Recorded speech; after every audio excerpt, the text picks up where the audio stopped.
పోవాల్సిన అవసరం లేదు. ఎక్కడైనా దొరికే ఈ ఆకులతో మీరు సులభంగా విషాన్ని విరిగిపోయేలా చేసుకోవచ్చు. దాని గురించి ఈ వీడియోలో తెలుసుకుందాం.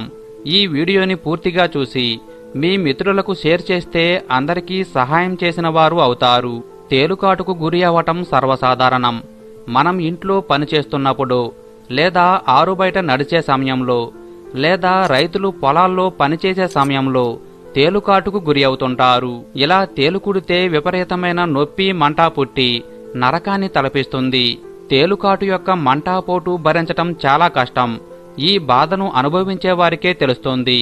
తేలుకాటు వల్ల ప్రాణాలు కోల్పోయిన వారు కూడా చాలా మంది ఉన్నారు. మన పెద్దవారు, పూర్వీకులు మరియు పల్లెటూర్లలో తేలుకుట్టినప్పుడు ఎటువంటి ఆకులతో తగ్గించుకునేవారో ఇప్పుడు తెలుసుకుందాం.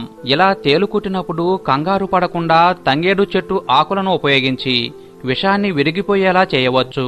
తంగేడు చెట్లు ప్రతి ఊర్లో ఎక్కడైనా ఉంటాయి. పల్లెటూర్లలో అయితే ఇళ్ల మధ్యనే ఉంటాయి. తంగేడు చెట్టుకు భారతీయ ఆయుర్వేదంలో మరియు సాంప్రదాయ వైద్యంలో మంచి పేరుంది. ఇలా తేలుకుట్టిన సందర్భంలో తంగేడు చెట్టు దగ్గరకు వెళ్లి ఆకులను సేకరించి శుభ్రంగా కడగాలి.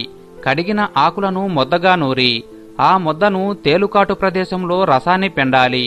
ఇలా రసాన్ని పిండి ఆకుల ముద్దను కాటు ప్రదేశంలో పెట్టి ఉంచాలి. ఇలా చేయగానే 2 నిమిషాల్లోనే విషం విరిగిపోతుంది. నొప్పి, బాధ, పోటు పోతుంది.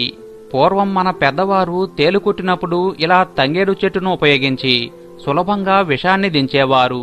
ఇది తేలుకాటుకు ఒక సాంప్రదాయ వైద్యం. ఈ విషయం తెలియకపోతే అందరూ తెలుసుకోండి మరియు 10 మందికి షేర్ చేయండి. ఇలా షేర్ చేస్తే ఎంతో మందిని కాపాడిన వారు అవుతారు. ఈ వీడియో మీకు నచ్చితే లైక్ మరియు షేర్ చేయండి. ఇలాంటి మరికొన్ని వీడియోల కోసం నా యూట్యూబ్ ఛానల్ ను సబ్స్క్రైబ్ చేయండి. Thanks for watching.